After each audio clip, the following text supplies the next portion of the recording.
All right, you motherfuckers. We're talking about sleep today. How many of you have slept more than 4 hours per night this week? 5? 6? Okay, this is bad news. Everyone stand up. Stand up. Okay, we are going to change your relationship with sleep today, okay? We're going to talk about 5 habits. Reach up, get into a different mind state. You're ready to change yourself. All right, back down. Okay. 5 habits, okay? Now, I demonstrated the world's best sleep score, 8 months of perfect sleep. No one has ever done that before. So here's 5 things for you to do. Number 1 is you're going to be a professional rejuvenation, you're a professional sleeper, okay? So you don't sleep when you have time, you don't sleep when you're done with work, you don't sleep when you're done with the movie, you sleep because you are a professional sleeper. Because you know that sleeping is the highest valued thing you can do to be a great builder and human in life. Number 2 is a wind down routine. So if your bedtime's at 10, when 9 p.m. comes, 1 hour to wind down. Screens off, you stop working. And so what I do is I activate sleep Bryan mode. So if I activate sleep Bryan mode, I go to bed at 8:30, so 7:30 comes, screens are off, wind down routine starts happening. Now the moment that happens, ambitious Bryan's gonna say, I have this new idea that I want to do the following thing. Sleep Bryan says, thank you, ambitious Bryan. We really appreciate you. We have all day tomorrow to work on the following thing. But for that hour of time, you've got to basically take your ambitious self and all the worries you have and push it out to the next day and get yourself ready for sleep. So professional sleeper, wind down routine, and in that duration of time, you want to do a meditative practice, breath work, go for a walk, read a book, something to wind yourself down. Number 3 is consistency. So your body really does well when it can expect what's going to happen. So when I was doing my perfect sleep routine, I would be in bed within plus or minus 1 minute every night, and it was remarkable. That moment would come, my body would just fall into sleep. It was just incredible. So for you, plus or minus 30 minutes would be great. 60 minutes is okay, but not much longer. Number 4 is lighting in your environment. Blues, things like this, is gonna wreck my sleep tonight. This is so much blue. This is the most blue I've had in I think the entire 4 years. But I'm doing it for you. So light matters a lot. You want to eliminate blues, and if you can, get a red light bulb, put it into a lamp, and then in that hour wind down routine, it's gonna calm you down. So if you wanna pay attention to the Kelvin, it's like roughly 3,500 Kelvin. You want soft yellows. Number 5 is your last meal of the day. So if you can eat your last meal of the day roughly 2 hours before bedtime, that's great. If you can do 3 or 4 or 5, even better. So what I found out is the further I move my last meal of the day back, the better my sleep became. I now have my last meal of the day at 11 a.m. Say, you don't need to do that, but it works. So you'll see that it takes roughly 6 hours for your body to have primary digestion. And so the body has to assign metabolic processes to digest food. And so when it's done with that, it can take all of its metabolic abilities and apply it to sleep. And so by the time my bedtime arrives, my body is entirely done with digestion and it's ready to sleep. So if my resting heart rate is 47, then it's gonna be a perfect night's sleep. I know if I eat something 2 or 3 hours before bedtime, and if it's even heavy like a pasta or a pizza, I don't do it anyways, but if I did, it would cost me roughly 35 to 45% of my sleep. It's very algorithmic. Now, if you do these things, you're gonna have 5 attributes in your sleep. 1 is when your head hits a pillow, you're gonna be asleep in roughly 5 minutes time. Okay, that's the kind of routine you wanna have when your body says, I'm ready for sleep, you hit the pillow, you're out. What you don't want is for your head to be on the pillow and to be rotating like all the things you have in your mind of the things you want to get done, you're going to get done, things you're bothered with, etc.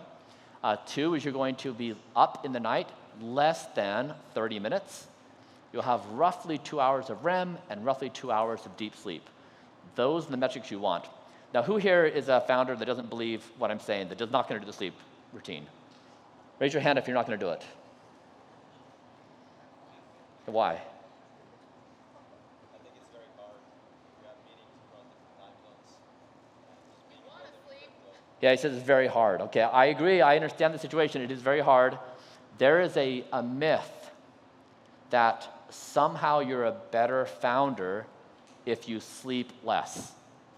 It's not true.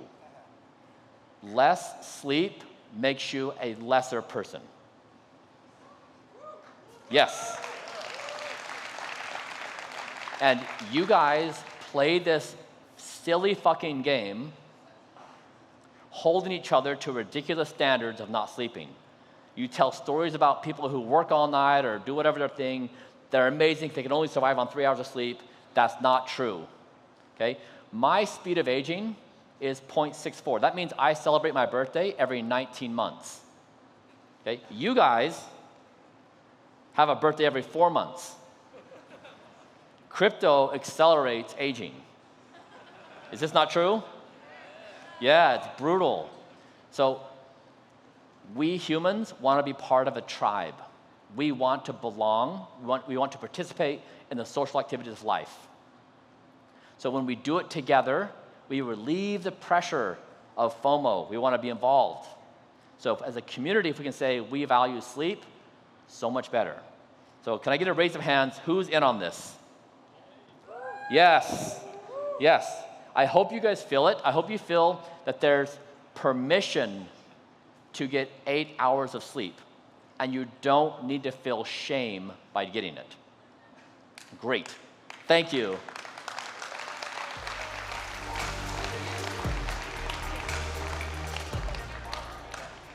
That was good. Okay, all right. So that's first part, sleep. Now I'm going to tell you what Don't Die is about, because I think we could do something cool together. I'm going to go through this really fast. I've been building Don't Die for the past couple years.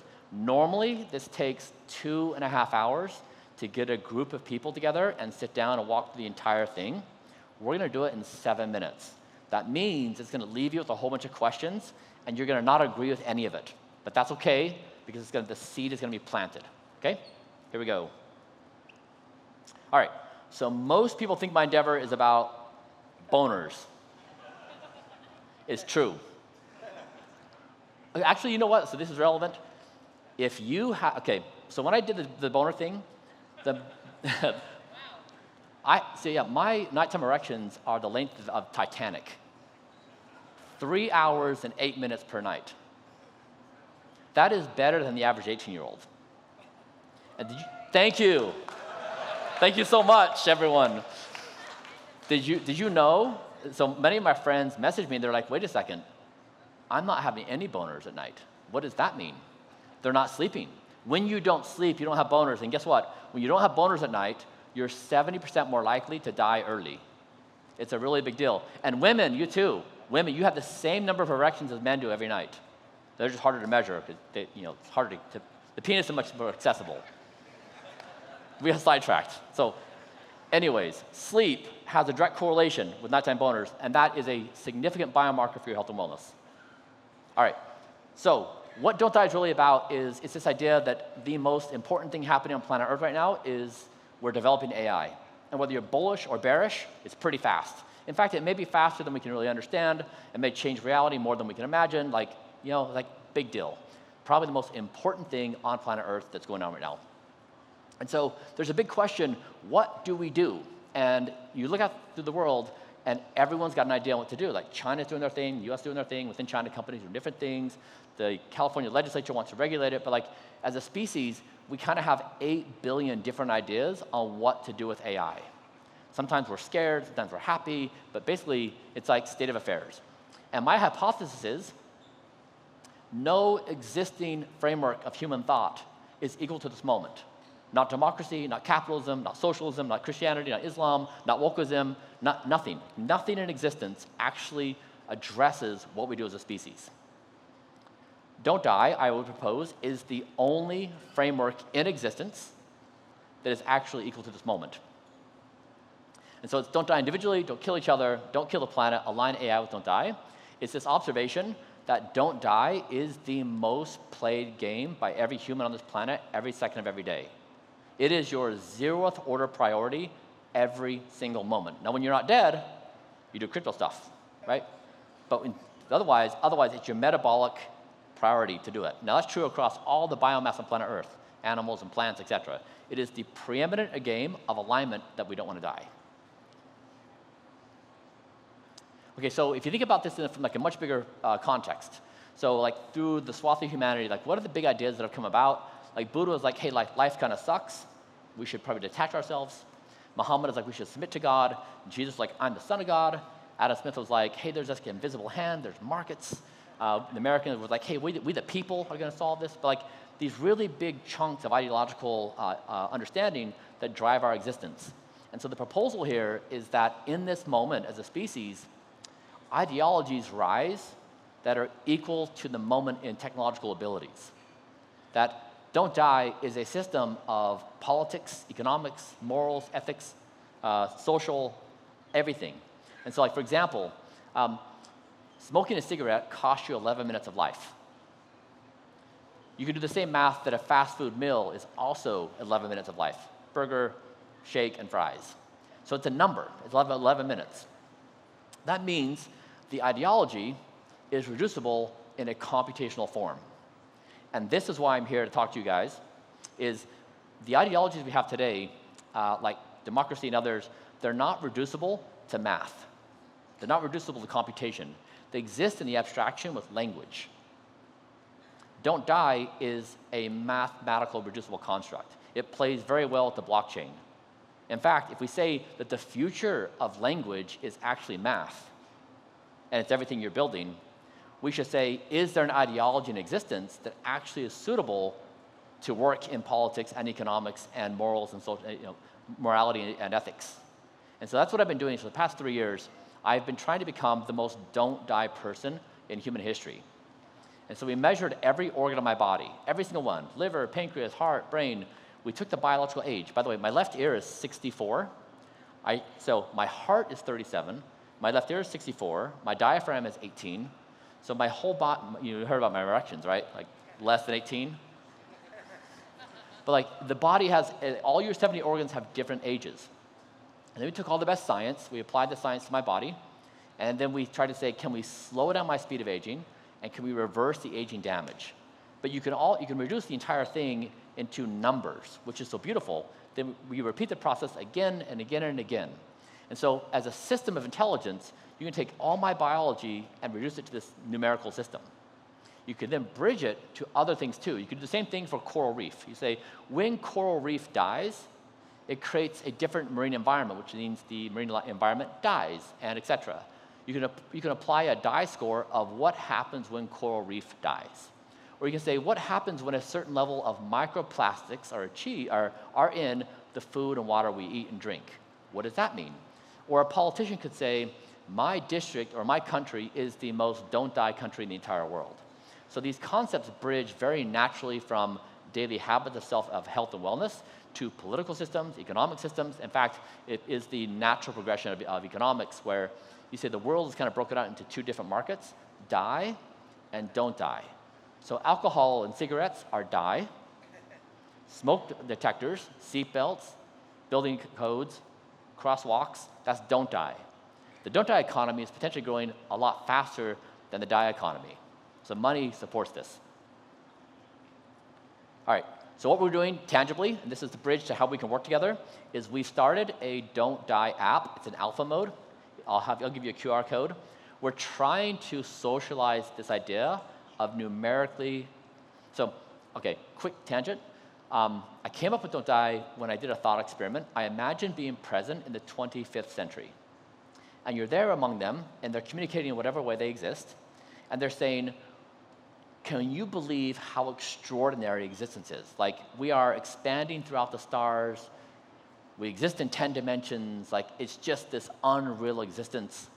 We are so grateful to humans who existed in the early 2020s. They existed in that moment, that precarious moment when they were giving birth to superintelligence.